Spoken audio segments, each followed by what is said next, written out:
Okay, let's see the impact of AI to the job market. I recently read a survey that showed that Generation Z are being fired after just a couple of months on their positions. And the employers, they're stating that those people are being not disciplined, don't know how to behave, and are actually unprepared for the workplace. On top of this, they were lacking basic communicational skills and were not showing with proper clothes at work. So there are several reasons for this to happen. One of them is that most of those people are just recent graduates where they receive certain education and soon after, without prior experience, they enter the market. So of course, the teaching institutions know this, and this made a niche for those coding bootcamps that were trying to build up software engineers with half to 1 year of preparation. Again, we are speaking about imaginary projects, which are not to be compared with real life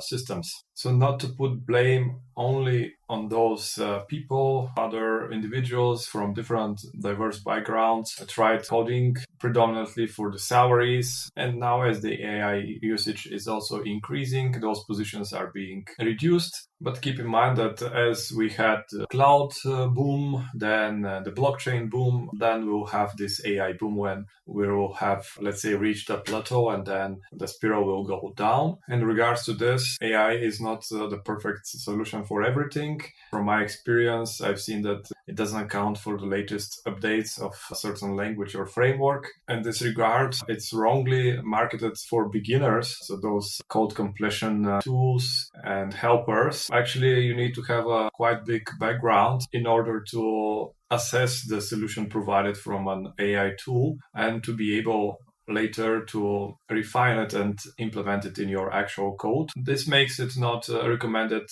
for people who are not already passionate about the technology that they're building upon. And to the question of what we'll do if the AI really overtakes the jobs, the answer is quite simple. People who really want to stay in the business, they will just upscale and switch to another type of language or whatever the demand dictates at the moment. Speaking of staff reductions, there are several reasons. One of them is the so-called offshoring happening in the last 10 to 15 years, where due to lower salaries, part of certain businesses being outsourced to a country where you can find cheaper labor. But of course, this gives a lot of side effects, such as companies never assured of the produced code quality. Following this, year by year, too much of software is being produced, most of the time for the wrong reasons. And nowadays, companies see that this is coming with a limited demand.